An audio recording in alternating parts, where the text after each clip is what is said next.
Assalamualaikum warahmatullahi wabarakatuh.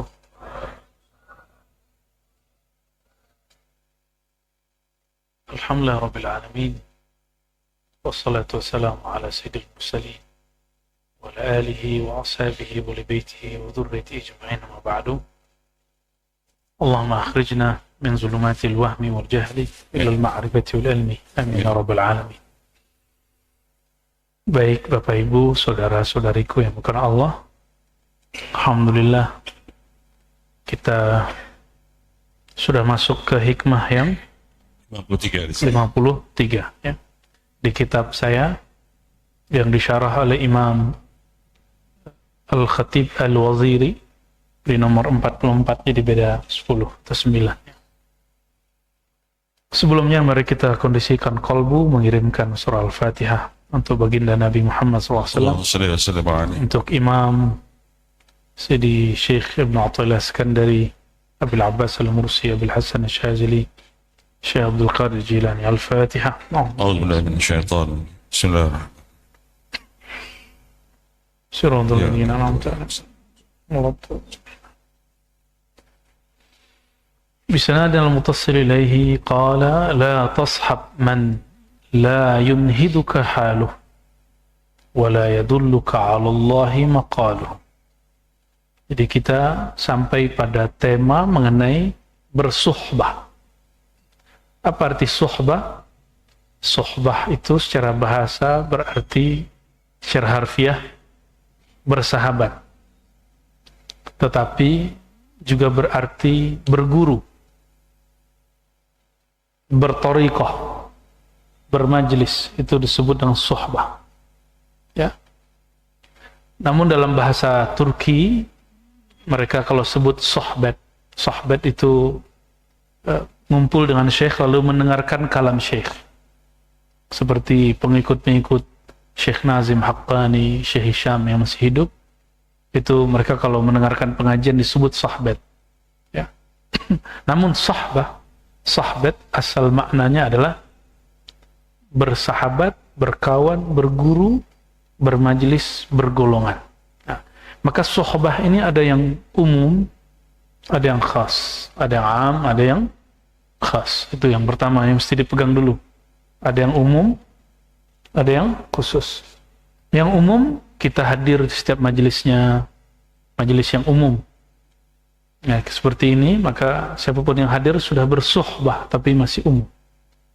Sekarang misalnya Al-Habib Omar lagi datang ke Indonesia, lalu antum datang, maka itu suhbahnya amah, masih umum. Ya. Suhbah amah, ya karena umum, maka faedahnya pun juga global, tidak spesifik. Ya. Lain dengan misalnya Al-Habib Jindan, Habib Ahmad, Habib Munzir, Allah yarham. Mereka betul-betul ngaji, sohbah khasah, ngaji secara khusus dan bahkan khidmat kepada Al-Habib Umar. Maka mereka disebut sohbah khasah, sohbah yang khasah. Nah, di dalam berthariqah, itulah yang kedua itu yang disebut sohbah yang sebenarnya. Ya, kalau begini ya lumayan lah. Ya, dapat syafaat, dapat faedah, dapat, tapi global. Ya, global. Nah, sohbah itu tidak akan bertahan kalau hanya mengikuti sebatas popularitas.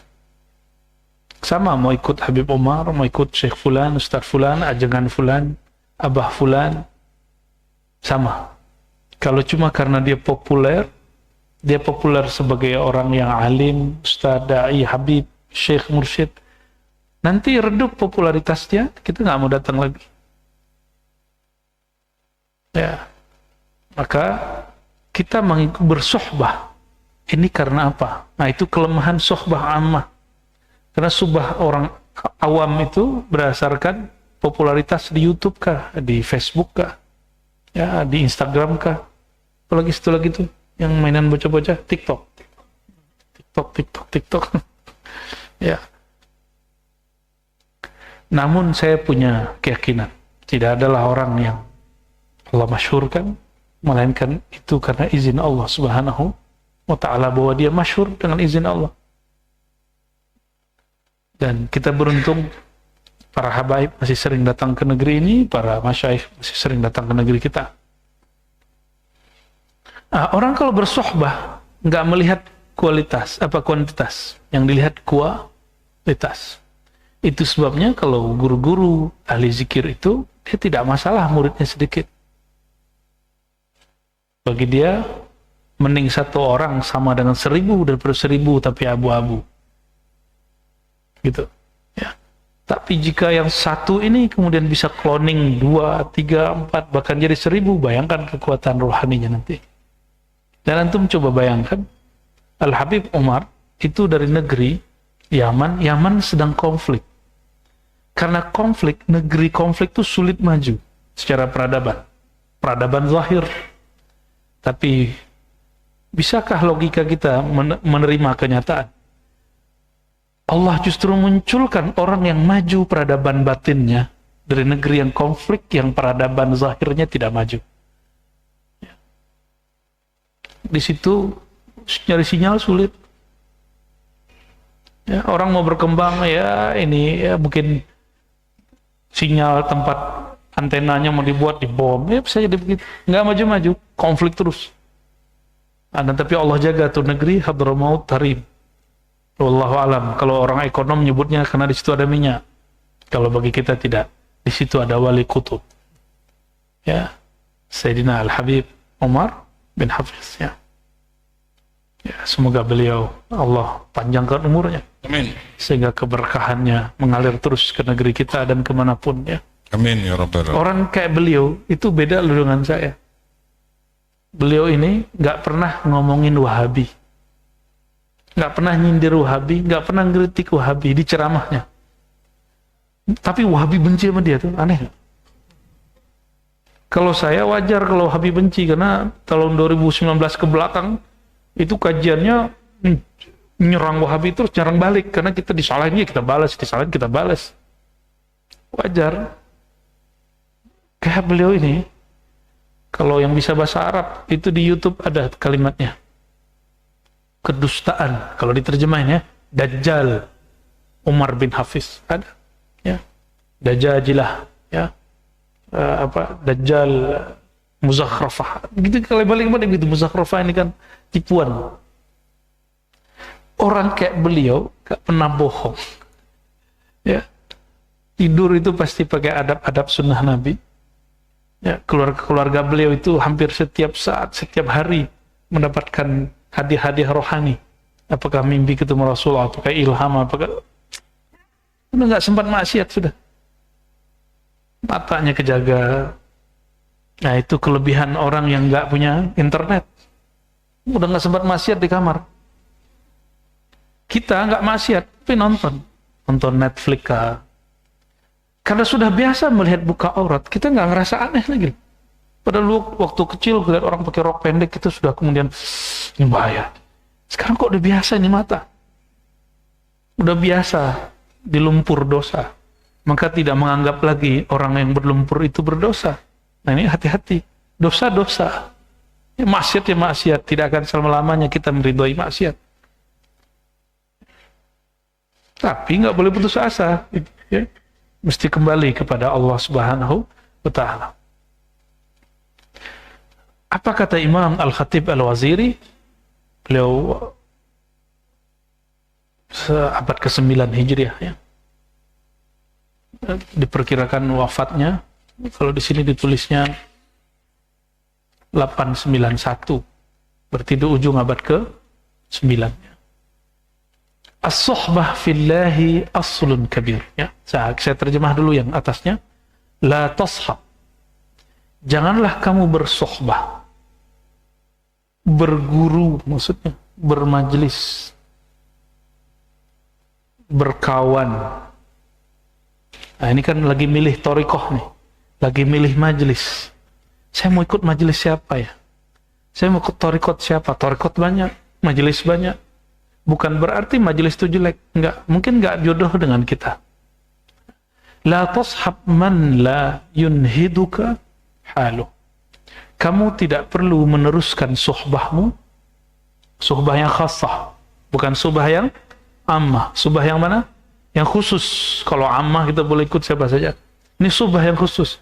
Kamu tidak perlu bersuhbah kepada orang la yunhiduka halu. Hal dia, diamnya dia tidak membuat rohanimu bangkit. Nah, orang-orang ini diam saja, dia cukup dia beramal, dia mungkin gayanya segala macam, atau aura kalbunya itu sudah menggetarkan kalbu, sudah membuat kita tertarik untuk beramal. Nah, ini yang disebut dalam bahasa rohani robitah. Kita ingat saja guru kita halnya apa, langsung kita kemudian ingin taat. Gitu. Nah, orang yang mengingat dia tidak membuat hati kita ingin taat. Lalu bagaimana cara mengikat kalbu dengan beliau? Bagaimana caranya robitah? Itu maksudnya. Ya.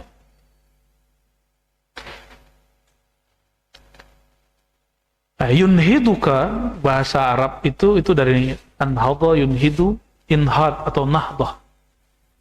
Maka sir pertama kawan atau guru yang mesti antum tahu, sukutuhu au haluhu nahdah ruhiyah. Dia diam, tapi itu sudah membangkitkan rohani kita.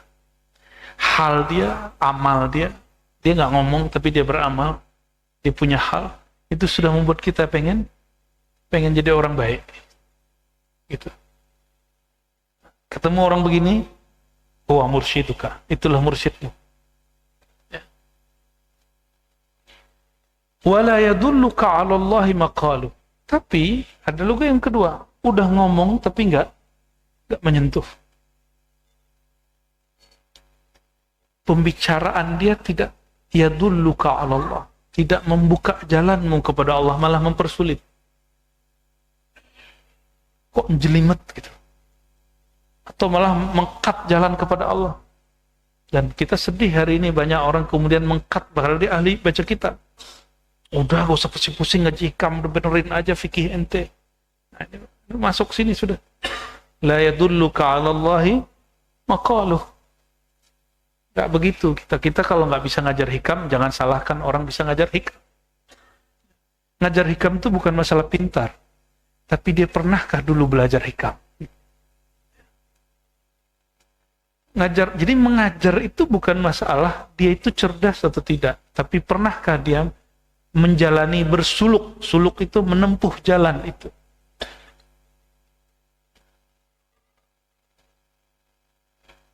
Kalau saya tidak bisa jadi insinyur, jadi arsitek, saya bodoh nggak? Belum tentu, kan saya bukan teknik sipil. Ini nggak ada urusan. Jadi tidak bisa mengajarkan suatu bab, bukan berarti bodoh. Emang bukan pakarnya, mungkin bidangnya di bagian yang lain. Maka saya misalnya nggak perlu saya bilang, nggak usah belajar arsitek. Nggak usah. Kalau begitu ngomong, jadi nggak di masjid? Maka seharusnya pakar-pakar agama, ketika dia beda faham dengan seseorang, karena orang itu beda pakem dengan dia, beda keahlian dengan dia, cukup katakan, saya tidak mengerti. Cukup kamu langsung saja kepada dia. Ya. La tashab man la yunhiduka haluhu, wa la yadulluka 'ala Allahi maqalu. Maka tidaklah kamu perlu bersuhbah, berkawan, berguru, dengan orang kalau kamu bermajlis dengannya tidak membuat hal rohanimu bangkit. Jika dia berkalam, berceramah, mengajar atau ngobrol, tidak membuat kalam-kalam dia menunjukkan jalan kepada Allah Subhanahu wa ta'ala. Berarti ciri-ciri suhbah, orang yang akan kita suhbahkan pertama, halnya, diam dia, membuat rohani kita bangkit. Diam itu bisa berarti dia cuma beramal, dia nggak nunjukin kalam apapun, tapi dia cuma berriadah, ya, menunjukkan sisi yang lain. Dan yang kedua, qauluhu dalilun 'ala Allah. Kata-kata dia menjadi dalil penunjuk jalan kepada Allah Subhanahu wa ta'ala. Apa maksud ini? Jadi kalau kamu punya guru, isinya nyalahin orang, hatta ngakunya aswaja, apalagi bukan aswaja.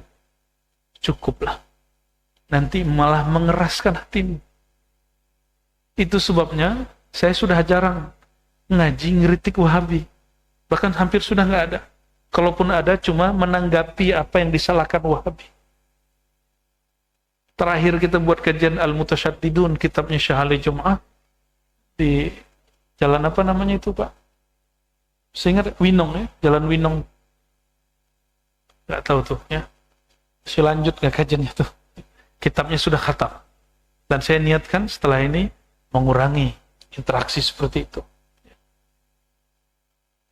Jadi kalau ada Wahabi yang tersinggung ya, saya mohon maaf juga lah. Oh, namanya orang baca kitab ya kan.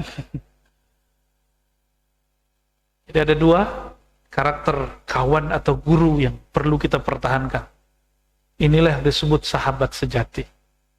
Satu apa? Diam dia sudah membuatkan kita terkondisikan, rohani kita bangkit. Yang kedua, kalau dia berkalam, kalamuhu dalilun ala Allah. Kata-kata dia menunjuk jalan kepada Allah, bukan ngekat. Udahlah, ngapain kabar repot zikir. Ada kan ngomong gitu kan? Ngapain repot-repot ngaji hakikat. Kalimat-kalimat begitu memutus jalan kepada Allah Subhanahu wa taala, dan saya kecewa dengan orang begitu. Apakah ngomong dia aswaja, apalagi dia bukan aswaja. Aqul, kata Imam Al-Khatib Al-Waziri. Nah, ini beda dengan syarah kitabnya, beda dengan yang di BSD ya. Yang di Buaran ini beda. Yang di Buaran kitab Ibnu Abbad, yang ini kitab Al-Khatib Al-Waziri. Ya, jadi nggak akan ada pengulangan kecuali cuma hikmahnya. As-suhbah fillahi aslun kabir. Jadi ada yang disebut suhbah khassah, itu ujungnya disebut suhbah fillah. Bersahabat fillah. Apa beda fillah dengan lillah? Lillah karena Allah. Kalau fillah, lenyap, fana, karam, habis ego kita dalam egonya Allah Subhanahu wa ta'ala. Maka sohbah fillah itu tidak lagi aku kecil, yang ada cuma aku besar, yaitu Allah Subhanahu. Orang yang seperti ini habislah ananiyah. Maka ketika dia bersahabat bukan karena ada kepentingan. Kalau zaman now, nih 2023, mau 2024, orang datang ke kiai, biasanya mau nyalek. Mohon maaf nih kalau ada caleg di sini. Ya, semoga tersinggung. Mau nyapres, mau nyalon jadi gubernur kah? Salah nggak? Ya daripada dia datang ke dukun, ya mending datang ke kiai. Gak apa-apa. Makanya kiai-kiai pun jarang yang tolak. Sejauh ini kalau saya masih tutup pintu. Kita masih fokus ngaji-ngaji ya. Insya Allah. As-suhbah fillah aslun kabir.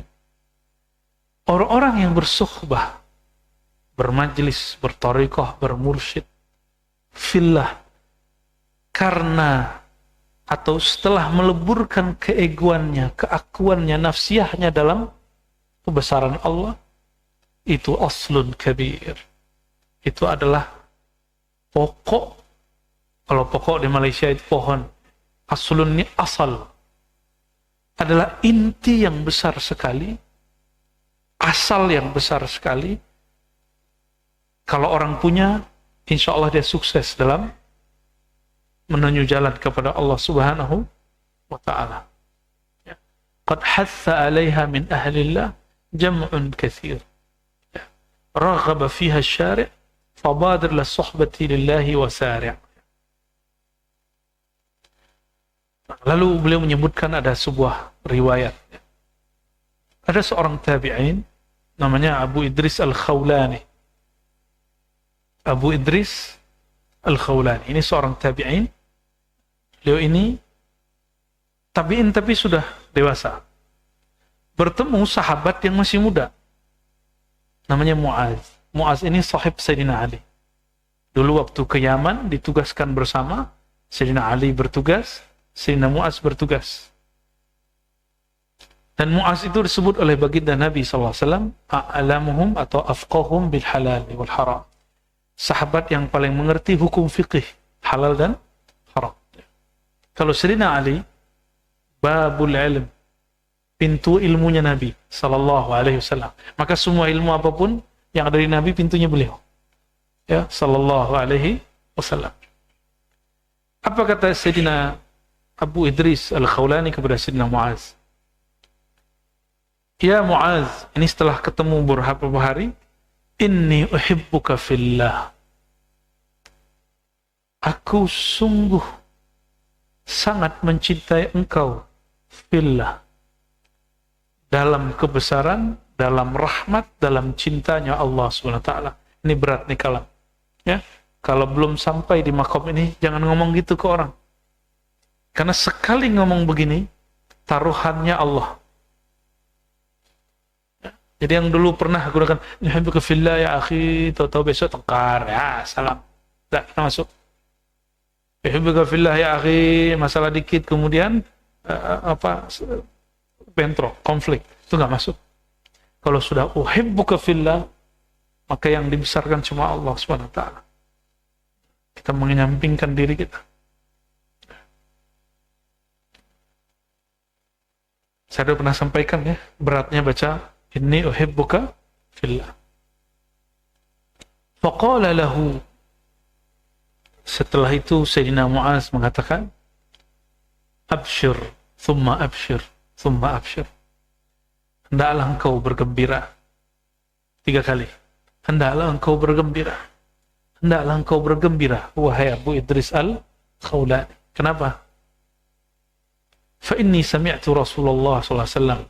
Aku mendengar baginda Nabi SAW bersabda, yunsabu li ta'ifatin minan nas karasi hawla al-'arsy yawm al-qiyamah. Akan nanti ditancapkan ada kursi untuk sekelompok manusia di sekitar arsy. Di sekitar arsy. Wujuhum kal qamar lailatal badr. Wajah mereka seperti rembulan di malam purnama. Kalau ngelihat purnama, matanya sakit nggak? Kayaknya nggak puas gitu ya, mata ngelihat. Maksudnya adalah wajahnya indah sekali. Yang lain gelap, udah kalah semua dah. Ya. Yafza'un nas wala yafza'un.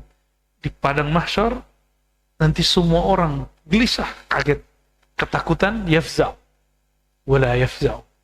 Mereka tidak ketakutan. Mereka tidak kaget. Mereka gak jantungan. Mereka santai. Karena ujian mereka sudah selesai di dunia. Wa yakhafun nas wa la yakhafun. Orang-orang pada ketakutan, dia tidak ketakutan. Wa hum awliya'ullah la khafun alaihim wa la hum yahzan. Mereka itulah kekasih-kekasih Allah yang disebutkan di surat Yunus ayat 62. Surat Yunus ayat 62. Yang la khaufun alaihim wa la hum yahzanun, yang tidak ada gelisah di hatinya dan tidak ada kesedihan yang berarti. Lalu Sayyidina Nabi SAW ditanya, man haula ya Rasulullah? Siapakah mereka itu wahai baginda? Apa kata beliau SAW? Ini perhatikan. Humul mutahabbuna fillah. Dalam hadis Abu Daud Allah berkalam, humul mutahabbuna fiyya. Kalimatnya lebih canggih di Abu Daud. Kalau ini versi riwayat Imam Al-Hakim dalam Mustadrak. Mereka lah orang, kata Allah Ta'ala, yang saling mencintai, bersohbah. Orang kalau cinta pasti berkorban. Tidak ada cinta kecuali berkorban. Korban waktu, korban harta, korban perasaan, korban fikiran. Semuanya. Humul mutahabbuna fillah. Mereka orang yang saling cinta. Mereka saling cinta fillah. Hanya dalam cintanya Allah. Hanya dalam kebesarannya Allah. Bukan karena partainya sama. Bukan karena sama-sama NU. Bukan karena sama-sama Muhammadiyah. Bukan karena satu kampung. Bukan karena satu thariqah. Bukan karena satu mazhab, satu manhaj. Tapi karena fillah. Gimana? Sudah ketemu orang begitu? Ya. Orang begini nggak gampang tersinggungan. Tersinggung dikit nggak apa-apa. Orang begini nggak pelit. Orang begini nggak pelit. Sama temennya nggak pelit oleh sama gurunya. Sama temennya dia berani. Maka sahabat-sahabat Nabi antum nggak akan paham bagaimana ini terjadi. Dia punya istri, dia talak lalu dikatakan kamu nikahin istriku. Tuh, ada nggak yang sanggup begitu? Nggak sanggup kita, apalagi pakai lagu dangdut. Nggak sanggup. Dulu begitu. Al-Ansar dulu ketika muhajirin datang seperti itu.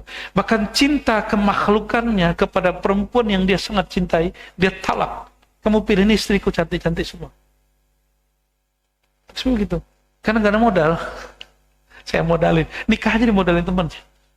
Maka disebut mu'akhah. Rasulullah SAW mempersaudarakan mereka. Bayangkan ini orang kita cinta, kita serahin ke orang. Berarti cinta egonya yang disebut cinta nafsiyah, cinta ananiyah. Kalau di kitab psikologi Islam, ya, al-falsafah nafsiyah dalam Islam disebut ananiyah. Dalam ilmu tasawuf disebut nafsiyah. Ya. Keegoan, keakuan. Gak sanggup ya? Kata dia, ini rumahku, pakai. Abdurrahman bin Auf dikasih duit, dikasih ini semua. Saya nggak butuh. Saya cuma butuh modal sedikit saja. Nanti saya akan berusaha di pasar. Karena dia mengerti pasar. Kalau antum kayaknya ingin disubsidi terus. Ya, so pasti. Nggak bisa jadi Abdurrahman bin Auf.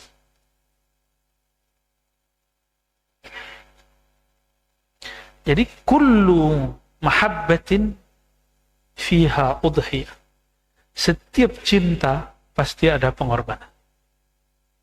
Nggak ada enggak. Namun orang kalau cinta merasa berkorban enggak? Enggak terasa. Coba nafkahin istri udah lama ya Pak Ketua? Berasa enggak? Enggak berasa karena cinta sama istri. Paham maksudnya? Coba bukan istri kita nafkahin, mau nggak? Enak bener ente gitu ya. Itu baru cinta dunia yang diikat dengan pernikahan. Kita sudah begitu mau berkorban. Gimana kira-kira kalau cintanya karena Allah SWT? Ini nggak difahami oleh orang yang cintanya cinta melankolis itu nggak masuk. Cinta-cinta nafsiyah nggak masuk. Tadi aja coba antum bayangkan ditukar bininya lakinya. Saya pun sampai hari ini sulit memahami itu. Begitu para sahabat fillah. Ya. Maka dia ketika melihat keanehan di sahabatnya, dia kemudian gak akan meninggalkannya. Bersamain terus, ada yang kurang disempurnakan. Ada yang sempurna ditambahi. Begitu terus.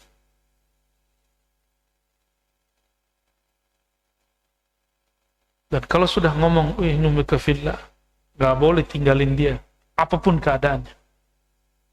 Ya, berat gak? Berat. Supaya nanti di akhirat, seperti ini, baru terjadi. Bukan urusan dunia ini. Allah itu dunia gak? Allah akhirat gak? Gak juga. Allah itu bukan dunia, Allah itu bukan. Maka al-mutahabbuna fillah, itu melewati dunia dan akhirat. Mereka lah yang disebut az-zahiduna anid darain. Orang yang sudah menalak dunia bahkan akhirat. Maka nanti orang-orang ini ketika mereka sudah di depan surga, itu mereka balik lagi, temanku belum ada, cari lagi.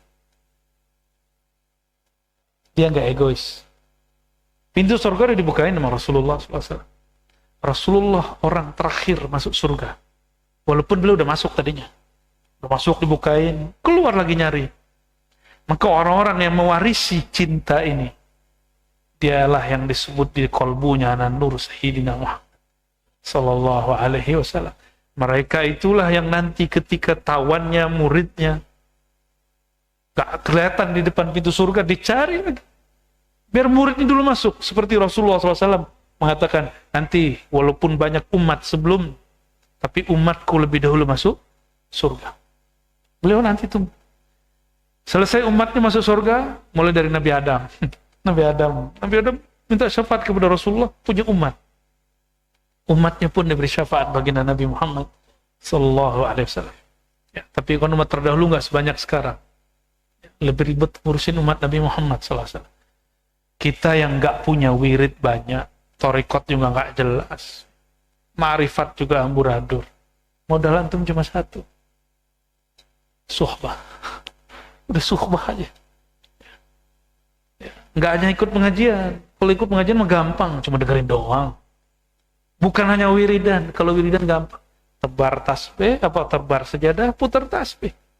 Suhbah itu membersamai majelis guru kawan dunia sampai akhirat. Baru tuh sahih. Ya, sabar dulu ya, sabar dulu. Nanti semangat datang, buya, uhibbuka fillah dulu. Jangan sembarangan ngomong uhibbuka. Ketika gejolak di hati sudah kuat. Tapi bukan karena nafsiyah, karena habis pengajian ini. Tapi memang sudah ada ruhnya yang berkalam. Ya, nggak usah dikalamkan. Nanti akan muncul dia keluar tanpa disadari. Seperti Abu Idris Al-Khawlani ketika berkalam begitu, dia nggak jawab. Kan dia nggak jawab. Ini uhibbuka fillah, dia nggak jawab. Dia cuma bilang absyir. Ini uhibbuka fillah tidak memerlukan jawaban dari orang yang dicintai.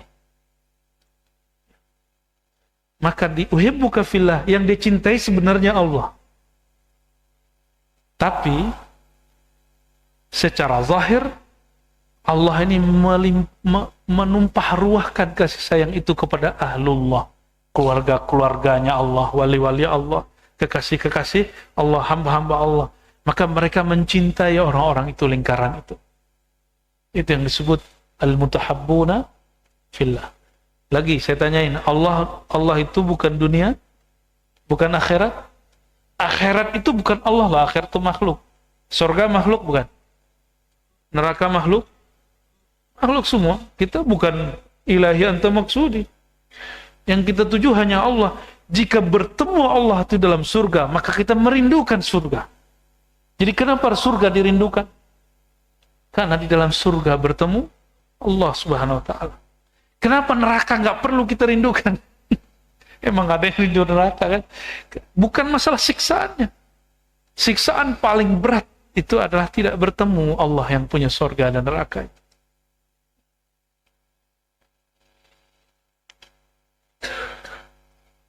Fabisuhbati yantafi 'anil ruhil karb. Kalau orang sudah bersuhbah, ya, maka ruhnya, energi ruhnya akan lebih dominan daripada nafsnya, jiwanya. Ini ada ruh, ada jiwa, nafs. Kalau jiwa kita yang dominan, ego muncul, mulai jadi juri kepada guru, mulai kemudian nilai-nilai teman, mulai nanti seperti banyak orang ngomong, kalau dia wali, pasti salaman sama aku. Kalau dia wali, pasti dia panggil aku. Ente siapa mau dipanggil-panggil dia? Itu enggak sahih itu kazib. Ghairu wasil, bahkan su'ul adab. Su'ul adab kepada Allah, su'ul adab kepada Rasulullah, su'ul adab kepada wali-wali Allah. Karena ngomong kewalian. Kewalian ini prerogatif, ya, otoritasnya Allah, Rasul, dan para aulia. Wa yatasa'adu 'ala safar ila Allah. Jadi orang yang bilang, "Oh, tarekat itu susah," karena dia enggak punya suhbah. Zikir itu susah karena enggak punya khusyuk itu sulit, padahal ustadz kiai udah 30 tahun. Ngajar kitab udah 30 tahun nih. Hafiz Quran lagi. Apa yang saya dengar ngomongnya, khusyuk itu sulit, ustadz, udahlah. Ya salam.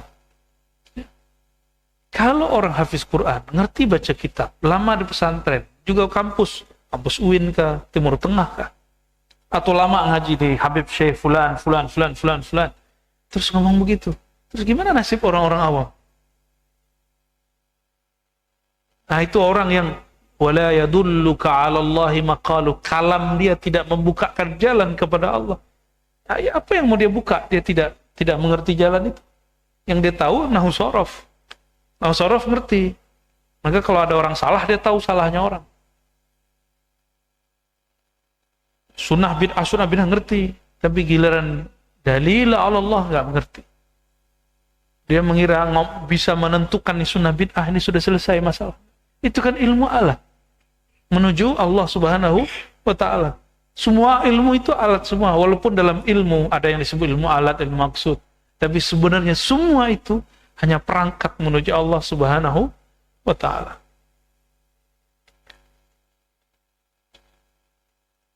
Gimana? Bener ya? Susah zikirnya. Kan antum sendiri.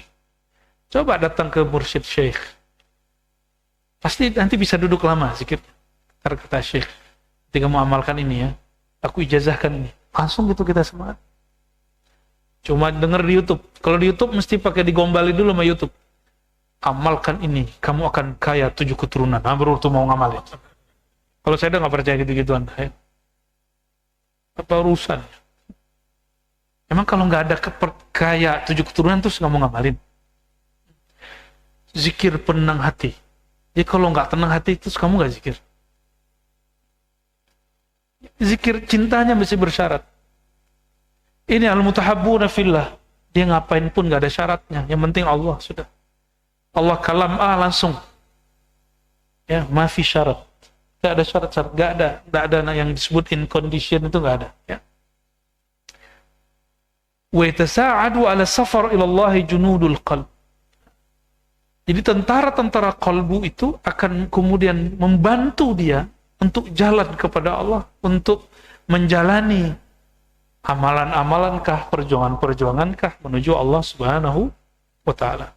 Wa 'alan nasi bis-suhbah wa aula man lam yu'alliqil himmah illa bil maula. Nah, dua tadi, kenapa orang tadi hal diam dia sudah membuat kita bangkit? Kalau dia berkalam membuka jalan kepada Allah. Apa sir dia? Kata Imam Al-Khatib Al-Waziri, lam yu'alliq al-himmah illa bil maula. Qalbunya tidak terikat sama sekali dengan dunia, tidak juga dengan akhirat. Qalbu dia hanya terikat dengan Allah, Rabbud dunya wal akhirah. Tuhannya dunia, Tuhannya akhirat. Terus kita masih perlu minta surga nggak? Perlu. Masih perlu minta dibebaskan di neraka ya? Wajib. Ya. Emang ada orang yang cinta kepada Allah masuk neraka? Itu cuma syair sufi. Sufi-sufi itu bersyair. Jadi sufi-sufi itu kalau ngedangdut tuh kalimatnya lebih gila. Coba antum dengerin. Ini terjemahan aja ya. Ya Rabb, in radita anni wa ana finnar fafa'al masyita. Ya Allah, jika engkau ridha aku di nerakamu, ya sudah lakukan sesuka. Gila gak tuh? Jika engkau ridha, jika engkau, ada nggak Allah ridha sama hamba terus masukin ke neraka? Ada nggak?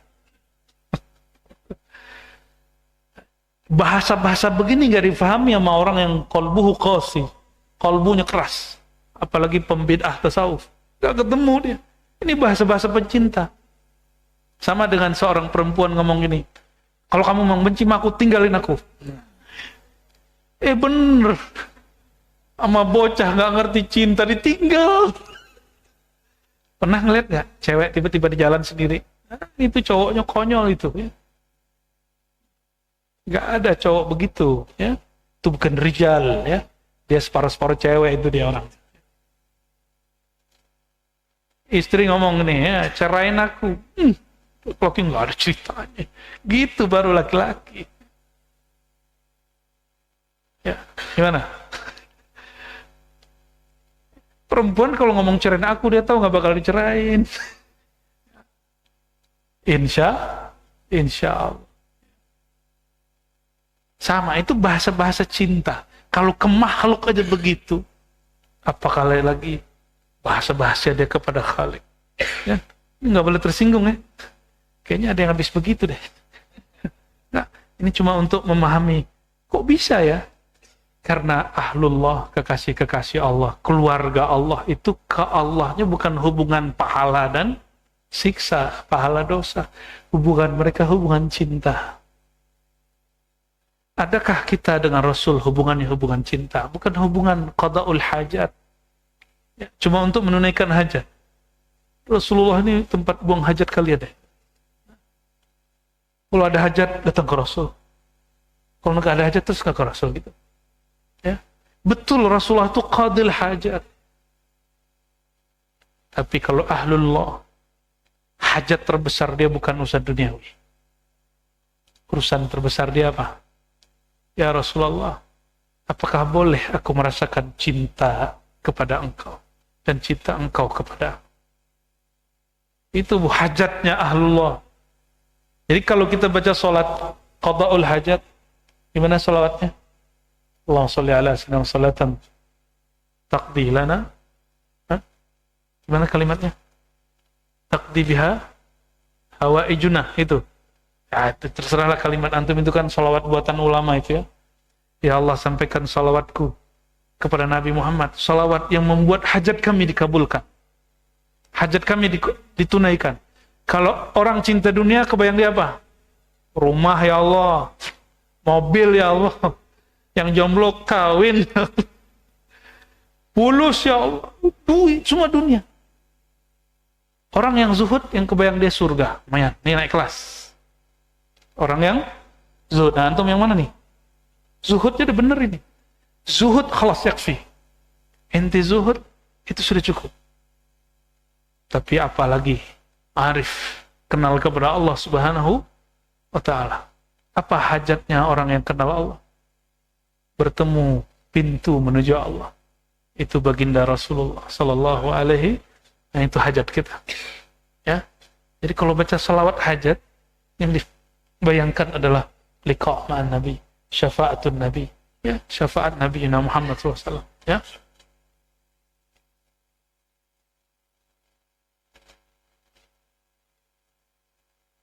ذاك الذي ينهض بك صحبته وينفعك والله مودته وخلته هو الكبريت الأحمر. Kata beliau, orang yang kalbunya nyangkut kepada Allah itulah kata-katanya sama, kitab yang dibaca sama, tapi kok rasanya berbeda. Kenapa? Karena kalbunya terhubung kepada muqallibul qulub, yang menggetarkan kalbu, Allah Subhanahu wa ta'ala. Semoga kita termasuk bagian dari mereka. Amin rabbal alamin. Nah, orang inilah disebut al-kibrit al-ahmar. Salah satu judul kitabnya Imam Ibn Arabi. Al-kibrit al-ahmar, ya batu, apa kalau batu cincin yang merah bagus itu, ya, ruby, tapi yang harganya di atas rada 5 kira-kira gitu. Itu mereka sebut al-kibrit al-ahmar. Itu dicari. Saya pernah pegang salah satu jenis batu itu, pegang di sini dinginnya sampai ke sini. Ada satu jenis batu begitu. Dulu waktu kita masih kecil, nggak senang sama batu. Pas datang ke negeri banyak batu, loh kok bagus ya? Baru senang pakai batu. Wal kans, orang ini disebut perbendaharaan. Kans. Kanzun, ya. Alladzi qalla ayuzfar, sulit sekali untuk ditemukan. Orang begini, ya mohon maaf, kebanyakan orang itu kalau nggak pengen kaya, pengen terkenal. Itu aja. Kalau nggak pengen kaya, terkenal. Kaya itu supaya terkenal. Terkenal supaya kaya, bolak-balik aja tuh. Kan banyak tuh yang udah kaya-kaya sekarang pengen jadi penguasa. Nah itu. Terus gimana? Mau dia ustadz, mau dia politisi, mau dia pejabat, mau dia dosen, mau dia guru ngaji. Dua aja, pengen viral, pengen kaya, dua aja. Orang begini nggak perlu sama dia. Bagi dia cukup kita bicarakan zat yang maha viral. Cukup ceritakan tentang sosok yang sangat viral. baginda Nabi Muhammad sallallahu alaihi wasallam. Enggak perlu dia viral. Cukup sebut-sebut namanya yang maha kaya. Siapa yang maha kaya? Cukup ceritakan akhlak orang yang kolbunya selalu dikayakan Allah Subhanahu wa taala. Itu, maka mereka disebutkan perbendaharaan yang gak pernah habis. Karena dia kredit kolbunya langsung dari Allah, bukan dari baca kitab. Kalau kredit kolbunya dari baca kitab, bacaan ada, dia pede baca, ngajar. Tapi kalau kolbu sudah berkait dengan Allah Subhanahu wa taala, nggak ada kitab pun dia masih bisa menjelaskan. Nggak baca kitab pun, kalam itu betul-betul masuk ke dalam kolbu. Itulah Rasulullah SAW. Itulah para sahabat. Itulah wali-wali Allah, pewaris para sahabat. Ya, semoga kita termasuk juga bagian mereka. Amin ya rabbal alamin. Kalau bukan kita yang menyampaikan, semoga kita yang mendengarkan penyampaian itu. Ya. Bahkan di kitab ini disebut, mereka lah yang disebut kimia us-sa'adah. Apa arti kimia? Kimia, ilmu kimia apa? Ilmu tentang partikel-partikel, molekul-molekul gitu ya. Tolong dikoreksi yang pakar kimia. Bener ya? Hah? Zat. Nah, zat itu bahasa Arab. Hidrogen itu namanya. Jadi zat-zat yang terkecil, itu yang disebut dengan kimia. Bahasa Arab kimia itu boleh diterjemahkan inti. Ya, inti segala sesuatu disebut kimia. Kimia us-sa'adah berarti inti daripada happiness, kebahagiaan. Di kolbu dia ada rahasia kebahagiaan. Maka orang ini boleh berbagi kebahagiaan. Kalam-kalam dia bikin takut kita, tapi juga bikin bahagia kita. Maka dialah pewaris Rasulullah. Basyiran wa nadhira. Basyiran wa nadhira. Juga memberi kabar gembira, juga memberi kabar yang bikin hati kita berkecamuk.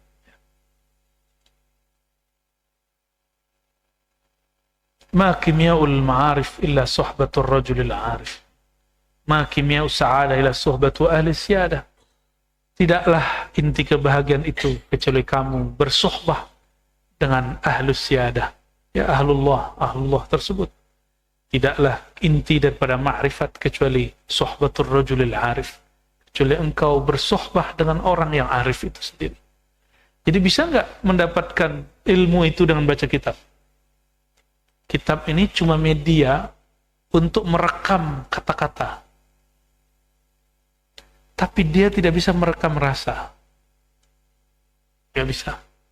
YouTube bisa nggak merekam kata rasa? Nggak bisa. Tapi kalau antum tasdik, terhubung kolbu dengan yang ngomong di YouTube, baru rasa itu muncul. Makanya ada 10 orang nonton talqin. Itu ada yang nangis, ada yang bingung. Loh kok yang samping nangis ya? Ini kali ya? Ada lagi, dia ingat bapaknya kali udah meninggal. Aneh-aneh interpretasinya. Jadi ada yang nyambung, ada yang tidak. Kenapa? Kita itu tidak akan nyambung dengan seseorang kalau kajian online kalau nggak cinta dan kenal dengan orangnya. Nah, itu tips kalau antum kajian online, cintai orangnya. Ya, cintai bukan fisik dia, cintai batinnya dia. Kalau sudah cinta batin, fisiknya mengikut. Ya. Jangan cuma cintai ilmunya. Ini sudah hadir baru yang dicintai ilmunya.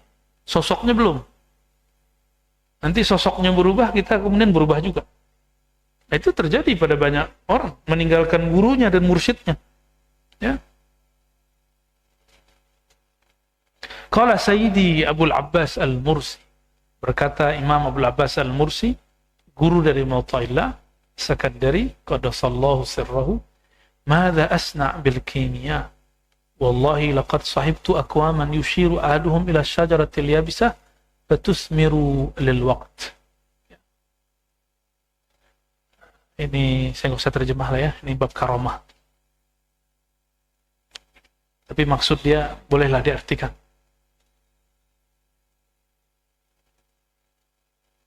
masih perlukah aku belajar ilmu kimia? Dulu kimia itu bukan kimia ilmiah. Dulu kimia itu kimia rohaniah. Jadi dia bisa menggerakkan, merubah molekul-molekul senyawa dengan senyawa itu dengan kekuatan batiniah dia. Itu disebut dulu ahli kimia dulu. Kita nyebutnya kimia murni zaman dulu. Sekarang kimia murni pun sudah berbeda. Beliau ini ditanya orang nanya, kamu belajar ilmu kimia kemana? Apa jawaban dia? Apakah aku masih perlu belajar kimia? Kata beliau begitu. Kimia yang lama itu, yang sakti itu. Kalau sekarang disebut ilmu hikmah. Ya, yang bisa datengin emas di bawah sajadah. Nah, itu ilmu kimia dulu tuh ya. Paham maksudnya? Masa aku masih perlu belajar kimia? Kata beliau. Laqad sahibtu aqwaman, aku telah berguru bersahabat dengan orang-orang. Ya.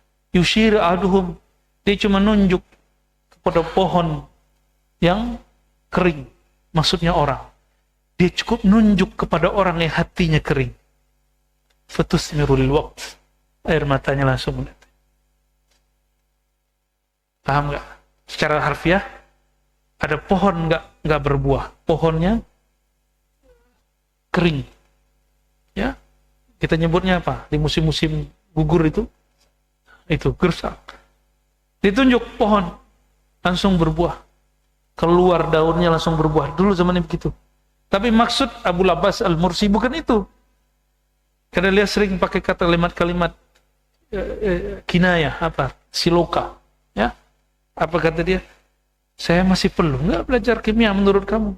Aku berguru dengan orang, dengan suatu sosok, dengan beberapa kelompok, dia tunjuk, maksudnya dia talqin, dia bimbing orang yang hatinya keras. Cukup dengan kalam beberapa kalimat, kolbunya langsung lembut, air matanya langsung menangis, itu langsung berbuah. Itu maksudnya. Paham maksudnya?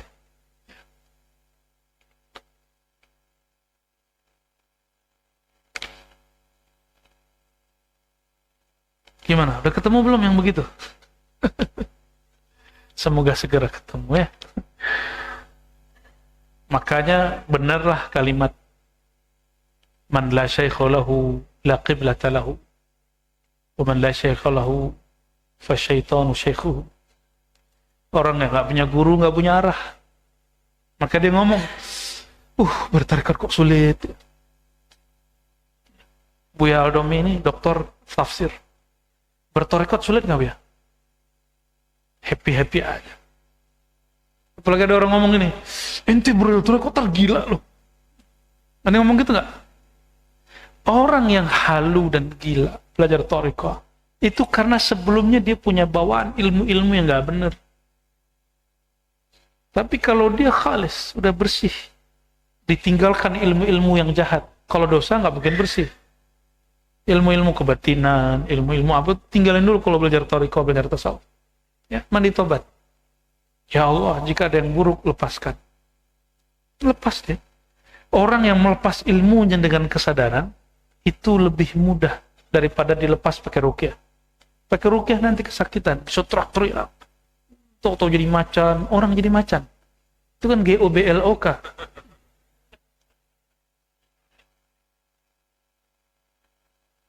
Jangan dibaca. Gimana Pak? Udah, 8:30. Lanjut, satu hikmah lagi. Satu hikmah lagi ya. Rubbama kunta musian. Nah ini sudah beda tema.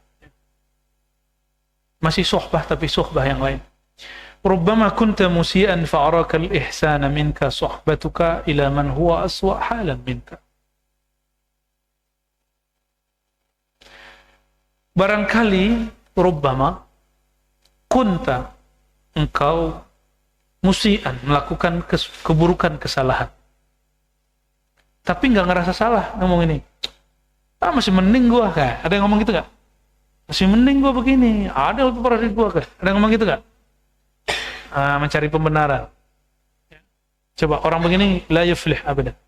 Kata Imam Nawawi, rubbama kunta musian fa'arakal ihsan sohbatuka ila man huwa aswa'u halan minka. Fa'arakal ihsan, tapi kamu akan merasa baik. Kenapa? Karena kamu bersahabat, berguru, berkawan, bermajlis, berthariqah, berkomunitas dengan orang yang lebih jelek daripada kamu. Ya. Pernah nggak ketemu orang terus dibilangin sama temannya, ini paling soleh nih di tempat gua nih. Teman-temannya narkoba semua, dia ngelem doang, insya Allah. Ngelem disebut soleh.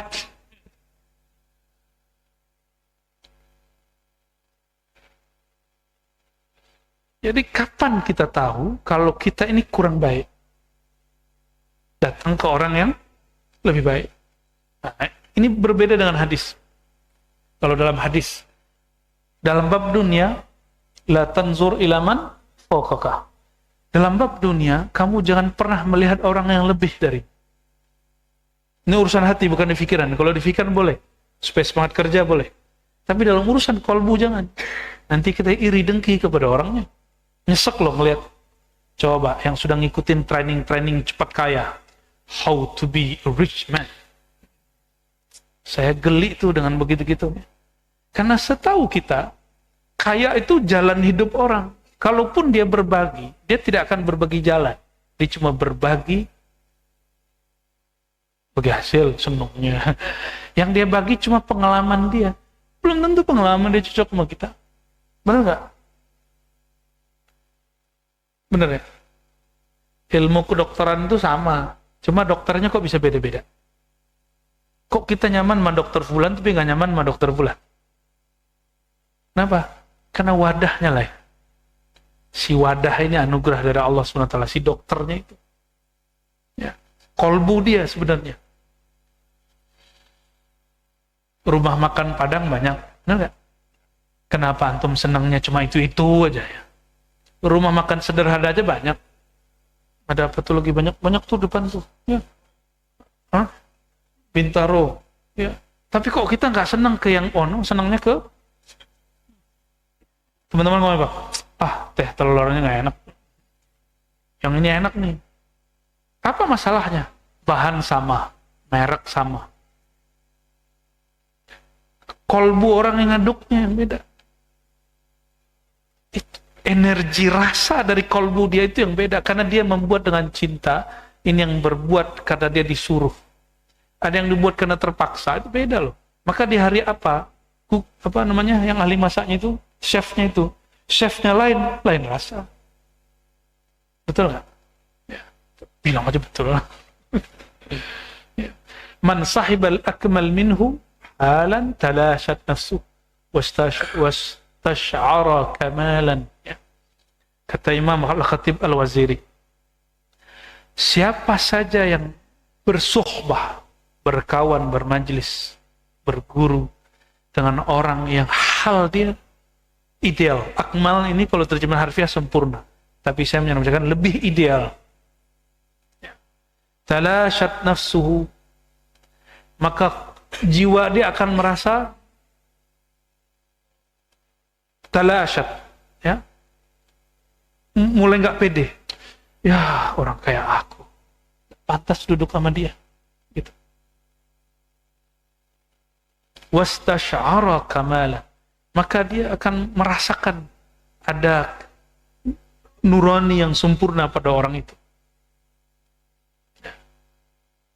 Wa man sahibal anqas fa huwal maghbun bi ru'yati nafsi wa a'mali al-maftun. Tapi kalau berkomunitas dengan orang yang tidak baik, orang yang bukan, kita nggak sebut baik, di sini bahasanya enak sekali. Ideal kurang ideal. Karena dalam tasawuf tidak baik nyebut orang tidak baik. Ya. Apalagi bahasa Indonesia hari ini. Indonesia sedang tidak baik-baik saja. Kayaknya tahu ya, bosan juga dengar ngomong gitu. Wa man sahibal anqas fahuwal maghbun. Siapa yang dia udah tahu dirinya kurang ideal, lalu berkawan dengan orang yang kurang ideal daripada dia, maghbun, dia merugi. Gak akan di-upgrade. Itu maksud Imam Syafi'i, safir tajid iwadan Udah kamu jangan stagnan di satu tempat. Jalan. Makanya Imam Syafi'i gurunya banyak. Dia nggak berhenti di satu guru. Di saat itu tidak ada orang yang lebih afdal dari Imam Malik.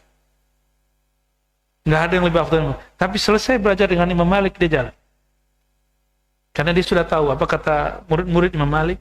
Kadang kami mendengar Imam Malik mengulang satu bagian, itu beliau bicarakan selama kami ngaji sudah 30 kali. Tapi mereka ikut ngaji. Dan Imam Syafi'i selalu tahu batas, oh guruku batasnya di situ. Maka beliau cari yang lain. Karena Imam Malik ini cuma dua negeri aja yang dikunjungi. Tempat tinggal dia, Madinah, lalu Mekah. Nggak pernah kemana-mana. Ketika orang bertanya tentang hukum anjing laut, yang kebayang oleh Imam Malik, anjing jalan-jalan di tepi laut. Benar nggak? Akhirnya beliau mengatakan haram. Ya. Tapi ketika dijelaskan, bukan itu wahai Tuan. Al-kalb al-bahr, apa? Kilabul bahri, atau bahasa Arabnya apa ya? Kalbul bahri, ya. Anjing laut itu ikan berkumis. Mirip dengan guguk. Apa kata beliau? Oh, kalau begitu nggak haram. Tuh, Imam Malik cepat melihat seperti itu. Imam Syafi'i melihat, oh aku harus safar. Tajid iwadan, kamu akan dapat guru pengganti, kawan pengganti, rezeki pengganti. Tapi jangan ditambahin pasangan pengganti. Allahumma sholli ala sayyidina. Bi ru'yati nafsihi wa amalihi al-maftun. Kalau kita di situ-situ aja, apa yang terjadi? Orang akan melihat dirinya wa amalihi. Ini dua dosa kolbu. Melihat diri itu namanya sombong. Melihat amal, dua, ujub dan riya. Menganggap diri kita ini sesuatu, itu namanya sombong. Ini hati-hati pengurus, hati-hati orang yang sudah berdonasi, hati-hati yang sudah berkorban untuk masjid ini, untuk majelis di sini. Yang sudah korban pikiran, dikata-katain orang, sudah korban waktu, proposal kemana-mana. Jangan pernah menganggap sudah beramal. Cukup katakan, alhamdulillah Allah ikut sertakan aku dalam membangun rumahnya. Gitu. Karena sekali kita ngomong, alhamdulillah, berkat ini masjid jadi juga. Hah? Kibur, sombong. Itu masjid pasti jadi konflik. Bakal jadi konflik. Maka nggak perlu masjid besar. Cukup masjid sebesar ini. Ya. Tapi minim konflik. Gimana Pak Ketua? Minim konflik? Alhamdulillah. Dan alhamdulillah beliau setiap pengajian datang terus. Jarang nggak datang. Ya. Selama pengajian sama ini datang terus ya. Alhamdulillah. Cuma beliau nih sakit waktu itu ya. Sampai sekarang datang terus, coba tuh bayangin. Ya, sudah diambil sebagian dari dirinya, tapi nggak mau kalah sama orang. Yang jalan-jalan sholat jamaah, malu sama beliau. Wa a'malihi, memandang amal, ada dua penyakit tumbuh. Pertama apa? Ujub dulu. Ujub ini kagum kepada diri amalnya. Ya, dan yang ketiga riya. Nah, riya ini yang gawat, ya. Riya itu yang paling bahaya bukan ingin dipuji, tapi takut disinggung orang, pantang disinggung orang. Itu ciri-ciri riya ada di kolbu. Pantang disinggung orang setelah berkarya, bekerja. Kalau belum ngapa-ngapain disinggung orang wajar. Tapi sudah berbuat masih disinggung. Itu yang luar biasa, kalau keluarnya masih enak. Apa kata Syekh Abdul Qadir Jilani? Orang yang disebut kekasih Allah itu, meskipun di kolbunya ada luka, dia tidak menampilkan luka lewat lisannya. Bisa nggak begitu? Berusaha ya. Kenapa antum bilang berat? Karena kurang cinta. Ya, karena masih kurang cinta. Coba beliau-beliau ini kan cinta masjid. Di saat orang udah tidurnya belum tidur, biasa aja. Bagi kita kan berat. Jam tidur ngurusin umat itu berat. Ya. Doain orang sulit kan? Coba hari ini sudah doain orang lain belum? Paling doain orang tuanya. Adakah kita mendoain sahabat? Adakah kita mendoakan orang-orang lain? Kayaknya jarang. Lagi di jalan, doain orang yang sedang berkendara. Pernah nggak? Tuh, gimana mau jadi wali Allah? Kekasih Allah tuh amalannya sederhana. Dia tidak hanya mementingkan dirinya.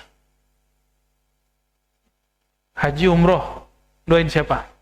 Ya Allah, depan multazam nih. Proyekku ya Allah. Rumahku belum lunas ya Allah. Jadi udah nyampe di tempat paling suci, kolbunya belum suci. Yang kebayang masih urusan dunia. Yang dia bawa, bener kan Allah ngomong begitu? Wa minan nas, di antara manusia ada yang ngomong, ya Allah, atina fid dunya hasanah. Duniaku ya Allah, duniaku. Proyekku.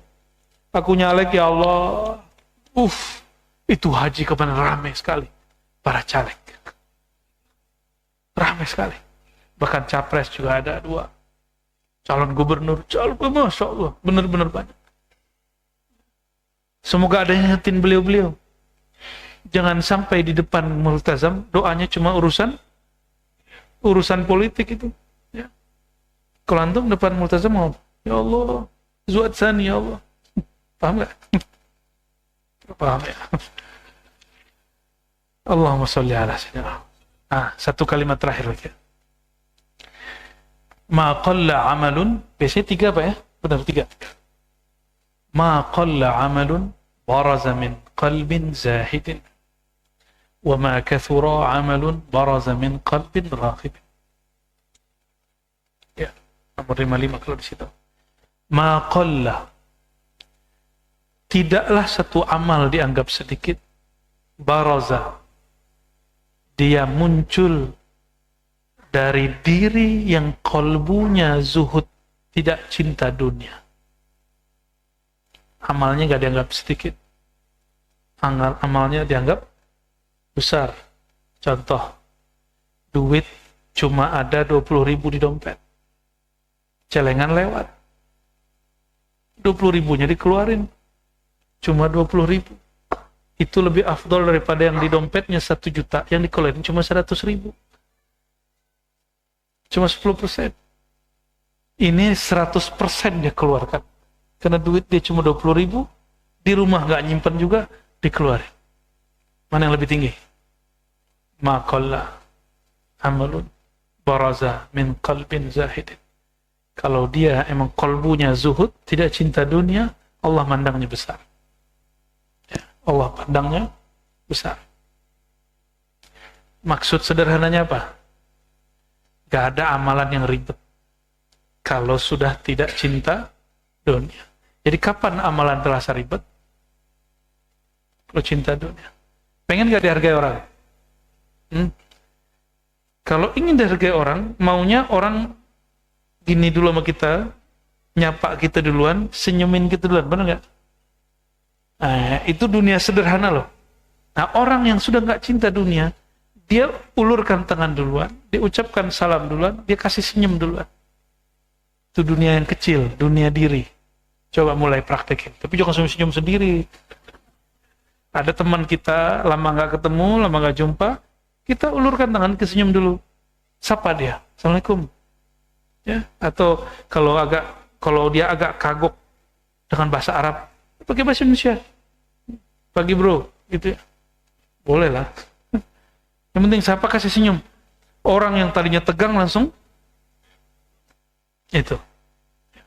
Kadang-kadang ada orang amalan dia cuma nyapa dan senyum setiap hari kepada orang yang ditemui. Itu jadi wali, meninggalnya jadi wali Allah.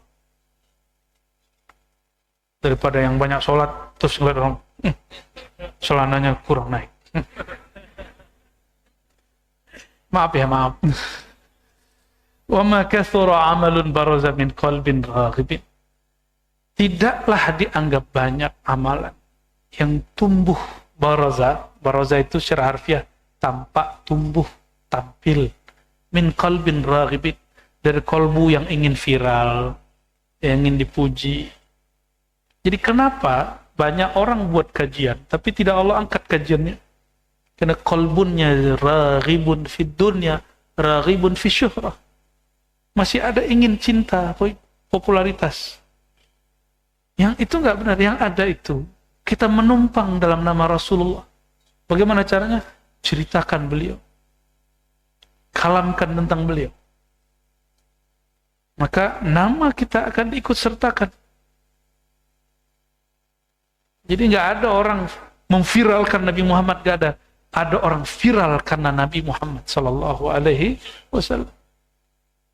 Paham ya? Jadi nggak usah kemudian bermimpi Instagramnya banyak apa? Itu follower apa viewer? Follower. Nggak punya soalnya. Dulu ada terus tutup.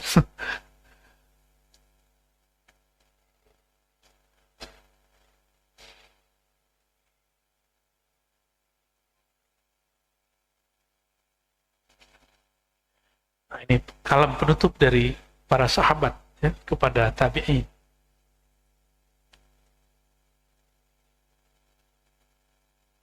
Kelompok tabi'in ini banyak amal. Seperti orang-orang hari ini, hampir tiap bulan umroh, sekali 3 bulan umroh, setahun bisa 2, 3 kali, 4, 5 kali umroh, setiap tahun haji. Kalau ngeluarin duit tuh, Masya Allah. Tapi apa kata sahabat, yang sahabat ini sudah sahabat-sahabat yang minoritas, karena mereka sudah banyak yang meninggal, sisa sedikit sahabat. Apa kata beliau?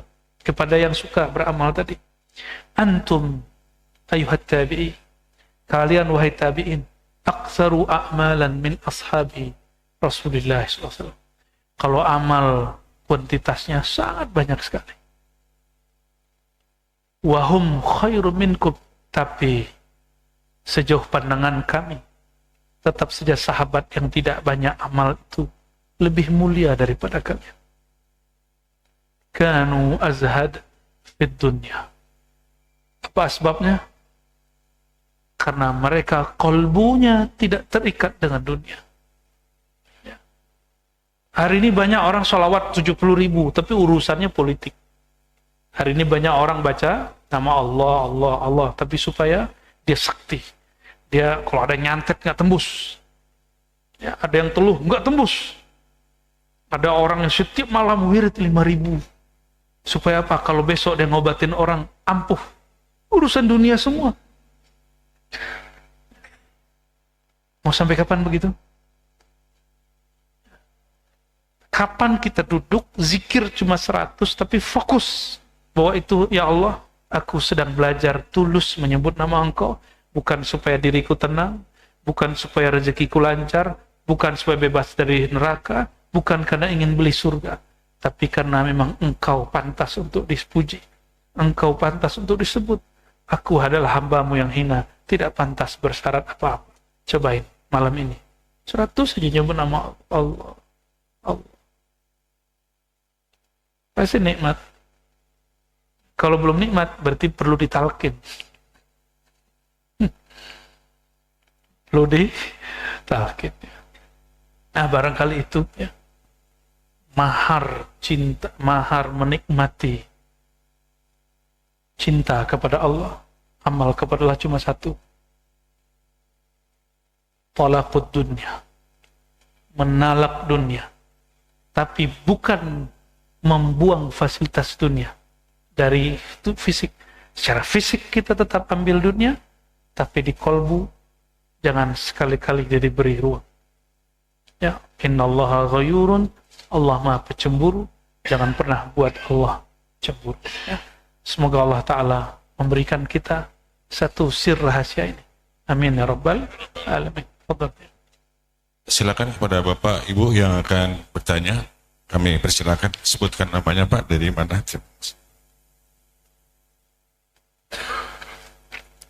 Assalamualaikum warahmatullahi wabarakatuh. Salam. Namanya? Imam Pak, dari Bojonggede. Imam. Tidur aja imam ini. Sebelumnya terima kasih untuk sajian rohani yang luar biasa pada malam hari ini.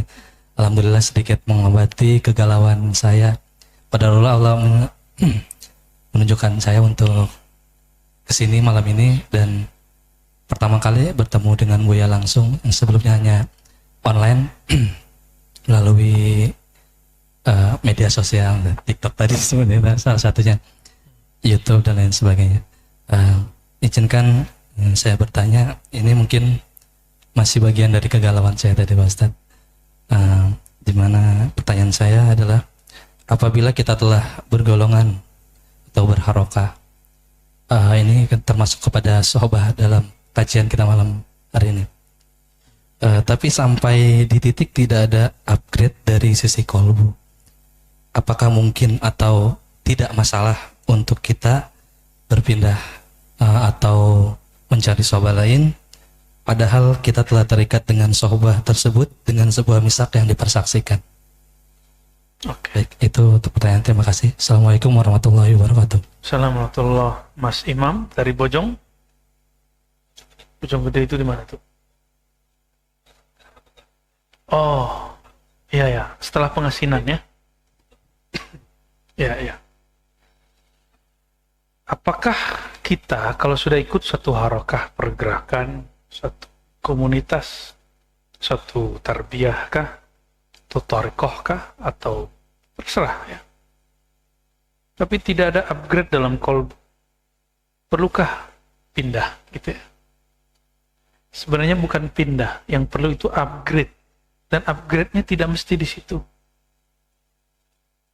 Itu handphone dan laptop kita, tablet kita, itu ada upgrade aplikasi. Kalau enggak dia enggak jalan baik, enggak bagus. Kenapa ada orang hari ini tidak mau upgrade ma'rifat di dalam kolbunya? Kolbu ini isinya apa itu yang keluar? Kalau di kolbunya tidak ada ma'rifat, enggak keluar ma'rifat. Di kolbunya bab politik, keluarnya politik. Di kolbunya bab kebencian, keluar kebencian. Kalau dia belum beres kolbunya, terus ngomong agama, maka agama dijadikan sebagai alat untuk membenarkan kebenciannya. Jika itu terjadi, maka yang terjadi nanti gelisah. Kolbunya gelisah. Saya nggak di-upgrade. Kolbu itu bahasa Arab artinya sesuatu yang dia naik begitu. Itu kolbu. Jadi kolbu itu nggak boleh stagnan. Dia mesti meliuk-liuk terus. Ya taqallabu. Dia mesti selalu bergerak, dinamis.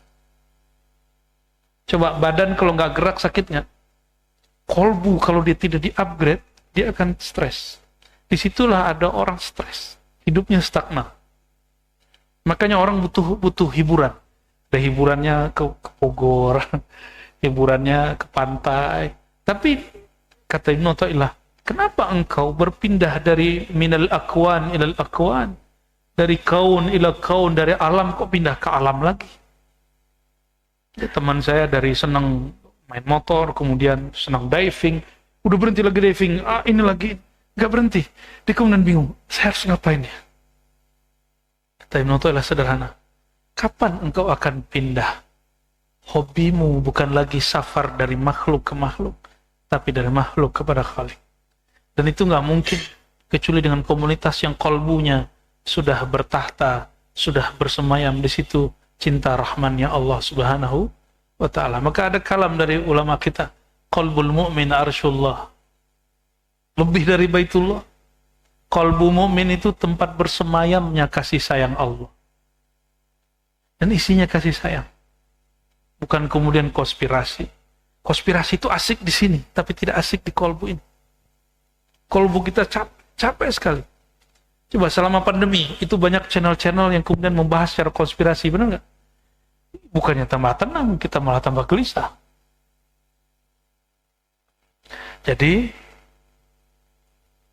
kalau menjawab karena konsisten dengan kitab ini menukil satu hadis. Hadis pertama di Sahih Bukhari. Apa kata beliau?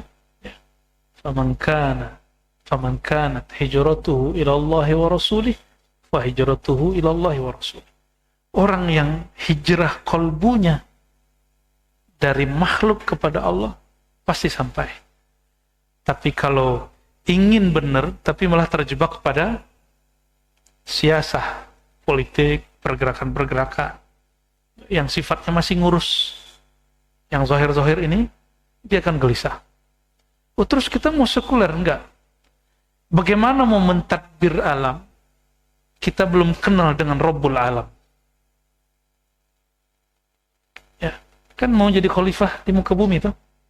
Bagaimana cara mau menjadi khalifah di muka bumi? Kan itu cita-cita semua orang pergerakan. Jangan dikira saya nggak ikut pergerakan. Saya ikut pergerakan juga, ada macam-macam pergerakan.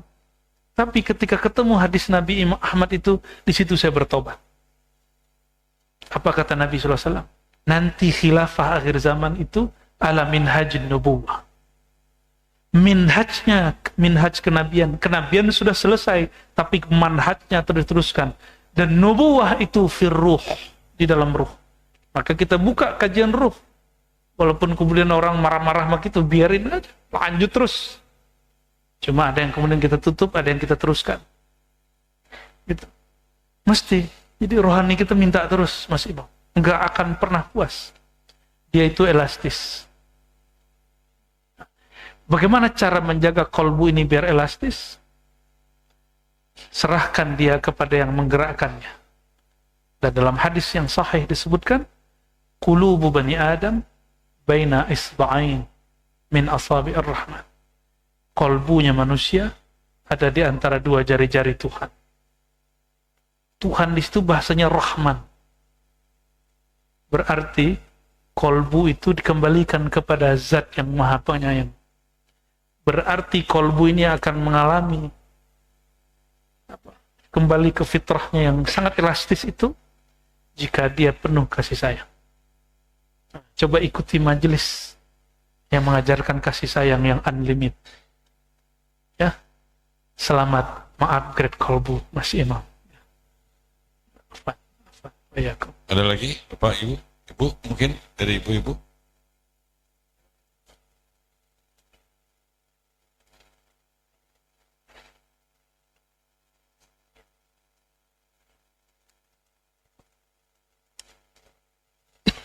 Janjian nih berdua. Assalamualaikum warahmatullahi wabarakatuh. Namanya? Ya. Nama saya Adam dari Bogor. Pedalaman, Ustaz. Nabi Adam. Saya Bogornya Bogor hutan, Ustaz.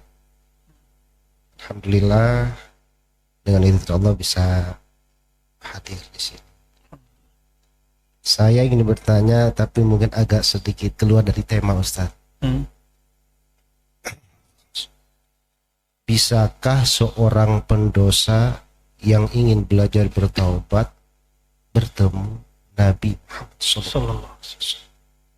Sudah. Assalamualaikum warahmatullahi wabarakatuh. Salam. Jangankan pendosa, onta aja ketemu Nabi Muhammad. Benar nggak? Pohon kurma, Nabi mau buang air kecil. Nabi ini kan nggak mau buang air kecil kelihatan. Dia panggil, ta'ali ayuhan nakhla. Pohon kurma sini. Pohon kurmanya jalan. Hadis sahih itu. Pohon aja bisa ketemu Rasulullah Sallallahu Alaihi Wasallam. Oh, saya kotor. Emang siapa yang bersih? Emang Ar-Razi bersih? Emang Abu Bakar, Umar, Utsman, Ali itu orang bersih? Enggak. Mereka semua merasa dirinya pendosa. Semua sahabat itu merasa dirinya pendosa. Disitulah mereka bisa bertemu baginda Nabi Muhammad SAW. Maka Sayyidina Abu Bakar tidak berani tetap Rasulullah SAW. Karena dia merasa nggak pantas. Sayyidina Umar berani tapi sekali. Sayyidina Utsman nggak berani. Ya, nunduk terus. Kalau Abu Bakar buang muka kemana? Bukan buang muka. Dia merasa dirinya nggak sanggup melihat Nabi SAW. Ya. Untung aneh bukan Nabi kan. Ya. Nggak akan berani kita natap baginda Nabi Muhammad SAW. Yang Nabi kan nama dia, Nabi Adam. Tapi Abu Jahal ketemu Rasul. Abu Jahal hanya ketemu ponakan dia. Abu Jahal, Abu Lahab ketemu keluarga dia, Dia nggak ketemu Muhammad Rasulullah SAW. Dia cuma ketemu Muhammad bin Abdullah. Ya. Dan hadis yang saya paling suka dan sering saya baca, di sini pernah saya baca 2 kali. Ya. Hadis ini bolehlah kita ulang. Ya. Kullu bani Adam khatta'un. Semua keturunan Adam, itu kan nama dia lagi kan? Semua keturunan Nabi Adam khatta'un. Pasti salah, pasti pendosa. Tapi sebaik-baik pendosa, sebaik-baik orang yang salah, yang mengaku salah. Itu yang disebut tawabun itu bahasa Arab, tawab, tobat. Tobat itu bahasa Arab. Terjemahan tobat paling gampang apa? Mengaku dan menyesali. Dan tidak berniat mengulangi. Kalau nanti terulangi, itu lain cerita. Yang penting jangan niat. Hari ini kita tobat. Besok kita kan nggak niat. Kalau besok terjadi, emang antum tahu besok masih hidup. Jadi itulah was-wasnya syaitan yang mengatakan, gak usah, nanti aja pas tua. Ya, udah 60 tahun umur, nanti aja pas tua. 60 tua. Tapi syaitan masih ngomong begitu loh. Nanti aja pas tua, tobat tuh cukup sekali. Nah yang ngomong begitu, itu ustadznya lisannya lagi dipinjam sama syaitan, tapi dia nggak sadar. Ya. Kita tidak pernah menghalalkan satu maksiat. Tapi, kalau takdirnya antum berulang-ulang kembali, terus tobatnya sekali doang, cukup. Sederhananya, baju kotor dipakai tiap hari nggak? Nyucinya sekali aja nanti. Nanti aja cucinya. Ya. Nah, logika itu jangan pakai logika tobat sembalado, enggak. Enggak, kita nggak pakai logika sembalado. Itu logika orang Padang aja itu ya, orang kampung saya. Kalau sembalado itu kan semakin pedes semakin enak. Taubat itu bukan taubat sembalado. Taubat itu taubat seperti baju. Dan ini dikalamkan oleh Imam Qushairi, Imam Ghazali, hatta imamnya Salafi, Ibnu Taimiyah dan Ibnu Qayyim. Ibnu Taimiyah itu ditanya sama muridnya Ibnu Qayyim dan murid-murid yang lain. Tuan Syekh, dia pakailah jawabannya Al-Qushairi. Tuan Syekh, kalau kita zikir sama istighfar duluan mana? La ilaha illallah sama astagfirullah lebih afdol yang mana? Yang mana yang lebih afdol? Hadisnya afdalu zikri la ilaha illallah. Zikir paling afdol la ilaha illallah. Ayo gimana? Afdalu zikri la ilaha illallah. Sebaik-baik zikir la ilaha illallah. Pertanyaannya sekarang, kalau dihadapkan satu pertanyaan, la ilaha illallah atau astagfirullah yang lebih afdal? Apa jawaban Qushairi yang diulang oleh Ibnu Taimiyah? Kalau bajumu kotor, gak pakai sembalado Ibnu Taimiyah. Qushairi gak pakai sembalado. Siapa yang pertama kali menggunakan taubat dengan sembalado? Akhirnya orang jadi takut bertobat. Yang tepat ngikutin imam terdahulu, ya, mereka menggunakan analognya baju. Pakaian. Jika pakaianmu kotor, engkau pakai dulu, atau engkau parfumin dulu, atau engkau cuci dulu. Ya, kalau sudah suci, baru afdalu dzikri la ilaha. Kalau sudah dibersihin istighfar, baru afdalu dzikri la ilaha illallah. Tapi kalau belum, nggak akan nyambung orang baca la ilaha illallah. Itu sebabnya zikir jamaah dimanapun la ilaha illallah tidak akan mampu menyerap ke dalam kolbu, terserap ke dalam batin, kalau dia belum mandi istighfar. Ya, mandi tobat istighfar. Ya, mengguyur dirinya dengan taubat. Itu sangat mungkin. Dan bagaimana indahnya Rasulullah SAW mengatakan, saya di situ melihat, ya Allah, Rasulullah itu memberi harapan untuk para pendosa dengan kalimat sederhana aja. Inni la astaghfirullah wa atubu ilaih mi'at marrah fi kulli yawm. Kalian gak usah khawatir ya para pendosa, kata beliau. Aku pun merasa berdosa dan beristighfar setiap hari 100 kali. Maka Sayyidut Tawabin, Sayyiduna Nabi SAW, penghulu ahli tobat, Sayyiduna Nabi. Jadi kalau tanya, mungkinkah para pendosa yang mau bertobat bertemu beliau? Saya jawab, amkan, bahasa Arabnya. Apa arti amkan? Sangat mungkin. Justru itulah pintu ketemu Rasulullah SAW. Tapi tenang dulu, tobat itu ada 3. Ada tobat awam, ada tobat salik, ada tobat khawas, al-arifin. Tobat awam dari dosa zahir. Maka banyaklah hari ini orang pergerakan, hanya ngurusin zahir, lalu kolbunya dia lupa bahwa dia ada kesombongan. Dia kalau ngeliat kelompok lain, dia tidak mengajak kolbunya bertobat, gak mengupgrade kolbunya.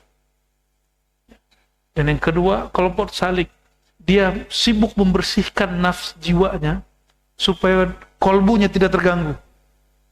Nah, mereka inilah insya Allah yang sudah mulai ikut kajian hikam, sudah mulai masuk ke sini. Ya, ini kabar gembira buat antum, tapi jangan senang dulu, ini belum beres ini. Ini masih panjang jalannya ya. Mulai kemudian mengistighfarkan isi hati, isi pikiran. Itu udah mulai jadi salik. Cuma ada yang saliknya am, umum, ada saliknya khas.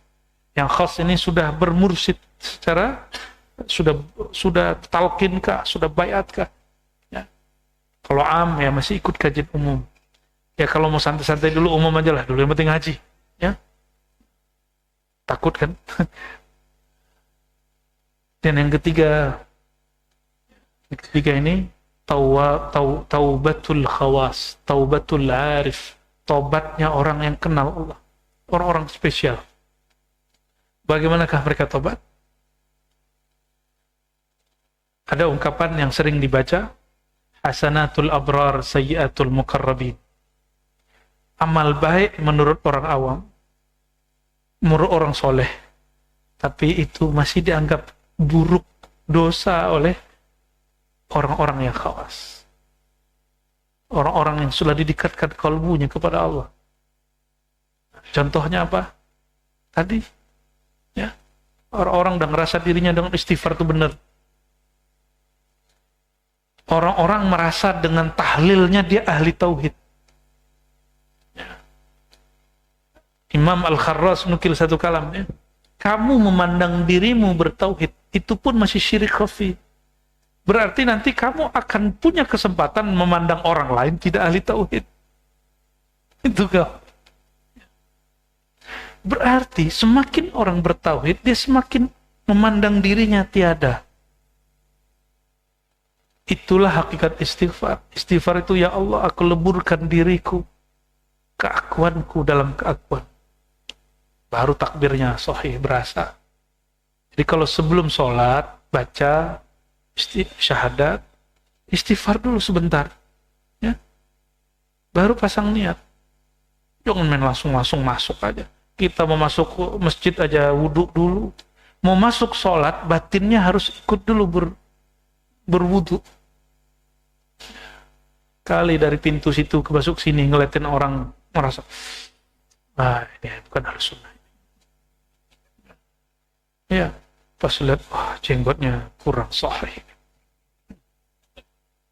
Pas ngelihat, wah ini kayaknya pendukung Anies nih. Yang satu lagi, ini pendukung Ganjar nih. Jadi mikirnya begitu.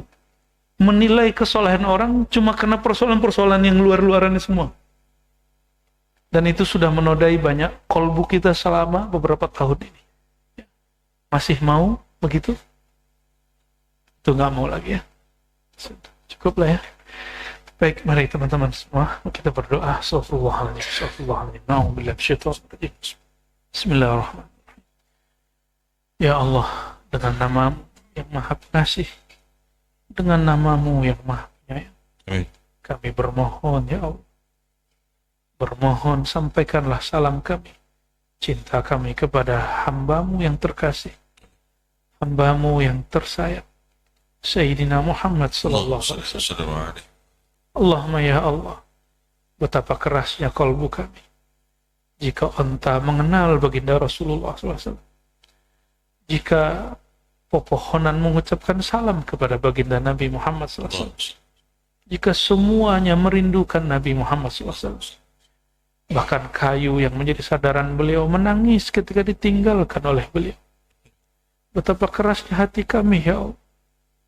Tidak bersalawat pun hati kami masih merasa biasa ya.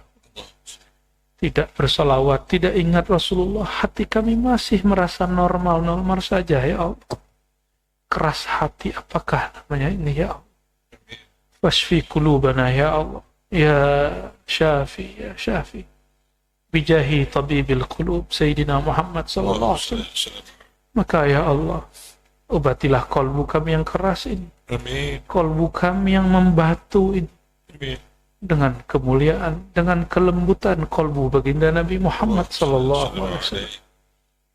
Allahumma ya muqallibal qulub, ya musarrifal qulub, sabbit qulubana ala dinika wa ta'atik. Ya Allah, sebelum kami datang ke majelis mulia ini, di kolbu kami masih ada rasa iri dan dengki. Maka setelah kami keluar dari majelis ini ya Allah, tolong hilangkan sifat iri dengki kami ya Allah.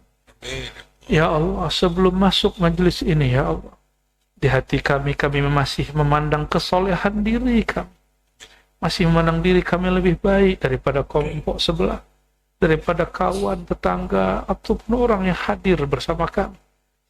Maka setelah kami pulang kepada rumah kami ya Allah, arahkan kolbu kami menjadi lebih tawadhu, tidak sibuk dengan aib orang lain, tapi sibuk dengan aib diri sendiri. Allahumma ya Allah, jika sebelum ke tempat yang mulia ini ya Allah, kami masih keras kepada keluarga kami, Amin. masih berkata kasar kepada pasangan kami, Amin. kepada semua orang yang telah dekat kepada kami, Amin. maka ubahlah ya Allah, layyin qulubana ya Allah, maka lembutkan kalbu kami ya Allah, lembutkan perkataan kami ya Allah, Amin. lembutkan sikap kami ya Allah. Amin. Allahumma ya Allah ya Nur, ya Nur, imla' qulubana binurika, binuri nabiyyika Muhammad sallallahu alaihi wasallam. Ya Allah, kalbu kami penuh dengan noda, penuh dengan kegelapan, kegelapan dosa, kegelapan keangkuhan, kegelapan lalai mengingat Engkau ya Allah. Maka ya Allah, terangilah, penuhilah kalbu kami dengan cahaya baginda Nabi Muhammad sallallahu alaihi wasallam. Cahaya Engkau ya Allah, ya man huwa nurus samawati wal ard, Amin. ya man huwa nurun ala nur. Allahumma ya Allah, alirkanlah cahaya dari kalbu baginda mengalir ke dalam pikiran kami, Amin. mengalir ke dalam dada kami, Amin. melimpah ruah ke dalam tetangga kami, Amin. ke dalam keluarga kami, kepada kawan kami, dengan akhlak yang baik, dengan kata-kata yang bijak. Allahumma ya Allah, ya Razzaq, ya Razzaq. Selama ini ya Allah kami menyebut kata Razzaq yang maha memberi rezeki. Kami hanya meminta rezeki yang zahir. Kami hanya meminta uang, dunia, kemewahan-kemewahan. Tapi kami lupa kemewahan kalbu ya Allah. Amin. Maka malam ini ya Razzaq ya Allah, yang maha memberi rezeki, farzuq qulubana nura, farzuq qulubana ma'rifatan, Amin. farzuq ruhana qurba. Ya Allah, berilah kami rezeki yang lebih mulia dari rezeki yang materi, rezeki kedekatan kepada Engkau, rezeki mengenal baginda Rasulullah SAW, rezeki merindui Rasulullah SAW, rezeki memandang indahnya wajah baginda Nabi Muhammad SAW. Allahumma ya Allah, berikan juga kami rezeki bersuhbah, bersahabat, berguru, bermajlis dengan orang-orang yang cinta kepada Rasulullah, yang batinnya sudah fana, sudah karam, sudah tenggelam dalam keakuan Engkau ya Allah. Tidak ada lagi keegoisan mereka, yang ada hanyalah Engkau yang maha akbar, Engkau yang maha besar. Allahumma ya Allah, jika Engkau malam ini memberikan kami air mata yang mengalir, jadikan air mata ini mampu memadamkan api neraka, api kemurkaan. Amin. Jangan jadikan air mata ini air mata yang riya, air mata yang buat kami merasa lebih suci daripada orang lain. Amin ya Allah. Jika kami tidak Engkau beri kelembutan hati itu ya Allah, Engkau tidak alirkan air mata kami. Mohon ya Allah, sekedar lembutkan hati kami, meskipun hanya malam ini ya Allah. Allahumma ya Allah, akhir ya Allah, Rabbana atina fid dunya hasanah Amin. wa fil akhirati hasanah wa qina adzabannar. Amin. Kami memohon ya Allah kebahagiaan di dunia, dengan dapatkan majelis-majelis yang merindui Engkau, Amin. yang mencintai Rasulullah, Allah. Salam. majelis-majelis yang memimpin kami husnul khatimah. Amin. Allah. Dan juga ya Allah kami memohon syafaat Nabi-Mu di akhirat, Allah. Salam. hasanah fil akhirah, kami bersama Nabi Engkau di akhirat. Amin. Dan izinkan juga ya Allah kami memandang wajah jamaliah, Amin. Allah. wajah keindahan, wajah rahmaniyah-Mu, wajah rahimiyah, Amin. wajah uluhiyah Amin. di sorgamu bersama baginda Nabi Muhammad sallallahu Allah. Salam. Salam. Rabbana ya Rabbana ikhtim lana bihusnil khatimah. Amin. Ya Allah biha, ya Allah biha, ya Allah biha, ya Allah bihusnil khatimah. Amin. Allah. واختمنا والحاضرين بالخير آمين. برحمتك يا أرحم الراحمين. وصلى الله على سيدنا اللهم محمد صل الحمد وسلم لله على رب العالمين. الفاتحة. أعوذ بالله. بسم الله.